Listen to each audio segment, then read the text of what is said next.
আজকে আমি বানাবো চিড়ের পোলাও। তার জন্য এখানে আমি আলু কোট কোট করে কেটে নিয়েছি, আর নিয়েছি পেঁয়াজ কোট কোট করে কেটে, আর এখানে আছে টমেটো, কাঁচা লঙ্কা, আর এখানে আছে চিড়ে, এটা আমি ধুয়ে নেব, আর এর মধ্যে আছে বাদাম, এটাকে আমি ভেজে নেব। চলো এটা রেডি করে এখন বসিয়ে দিই।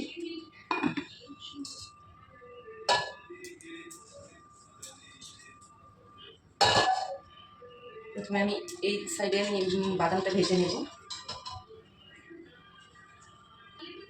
তো দেখো এখানে আমি চিড়েগুলো ভালো করে ধুয়ে নিয়েছি, আর এখানে এখন থাকবে, কিছুক্ষণ থাকার পর এমনি এটা ঝরঝরে হয়ে যাবে, ততক্ষণ আমি ওদিকে মিষ্টিগুলো ভেজে নেব। আমার আলুগুলো ভাজবো এখানে, আর ওখানে বাদামটা ভেজে নেবো, ততক্ষণে আমার এদিকে চিড়েটা ঝরঝরে হয়ে যাবে।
কাঁচা লঙ্কাটা আমি একটু পরে দিব, কারণ আমি একদমই ঝাল খাই না।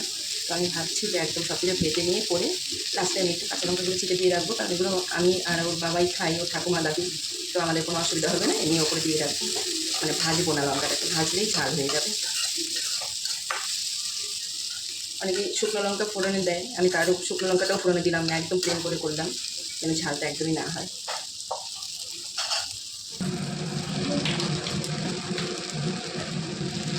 চিনিটা আমি দিয়ে দিলাম এর মধ্যেই, কারণ তাহলে একটু গলে যাবে চিনিটা, যেহেতু চিড়েগুলো দিয়ে তো বেশি নাড়াচাড়া করবো না।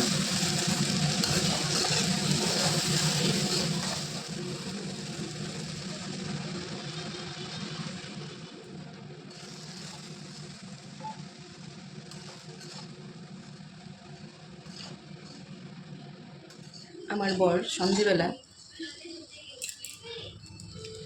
বর সন্ধ্যাবেলা হলেই বলবে যে কোনো কিছু ভাজা পোড়া হলে ভালো হতো। মানে আমার বর ভাজা পোড়াটা খেতে খুব ভালোবাসে, যে কোনো কিছু ভাজা পোড়া, মানে এরকম কি একটু বাদাম ভেজে দিলেও কোনো ব্যাপার নয়, বাদাম ভাজা দিলে বাদাম ভাজাও খেয়ে নেবে। তো আমি রোজ চেষ্টা করি মাঝে মাঝেই কিছু না কিছু করার, তো রোজ দিন তো কোনো কিছু হয়ে ওঠে না, আর রোজ দিন খাওয়াও ভালো না। ওইভাবে মাঝে মাঝেই আলুর চপ, আলুর পকোড়া এসব আমি বেশি করি, ঘুগনি, যে কোনো কিছু। তো অনেকদিন থেকে ভাবছি যে চিড়ের পোলাওটা কোনো দিন করিনি, চিড়ের পোলাওটা করি। তো সেই জন্য আজকে ট্রাই করলাম চিড়ের পোলাওটা, দেখলাম যে ঝরঝরা হয় নাকি, তো একদমই ঝরঝরা হয়ে গেছে। বিকেলে দেখি যে না, ঠিকঠাকই আছে, একদম ঝরঝরা। এখন এর মধ্যে বাদামগুলো দিয়ে দিব, তারপর একটু ঘি দিয়ে নামিয়ে নেব। এটাতে একটু কারি পাতা দিলে খুব ভালো হয়, কিন্তু আমি কারি পাতা খোঁজ করেছি, আশেপাশে আমি কারি পাতা পাইনি, তো তার জন্য আমি কারি পাতাটা দিতেও পারিনি। এরপর যদি আরেকদিন করি তখন ভাবছি কারি পাতা দিয়ে করবো, কারি পাতাটার গন্ধটাই খুব ভালো লাগে।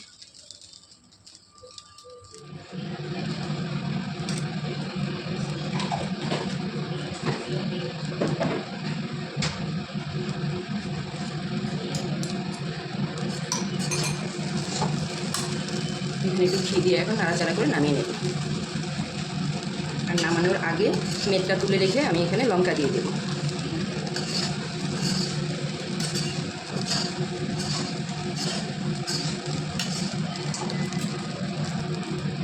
এখানে মেটটা তুলে নিলাম, এর মধ্যে এখন লঙ্কাগুলো দিয়ে দেবো।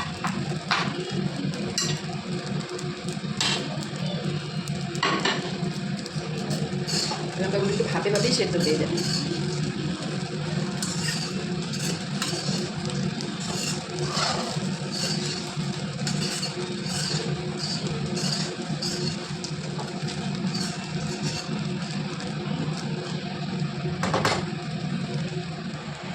গন্ধটা কিন্তু খুব সুন্দর বের হয়েছে,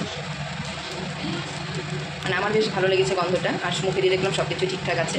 তো আরেকদিন একটু অন্যরকমভাবে বানাবো, এটা একদম সিম্পলভাবে করলাম।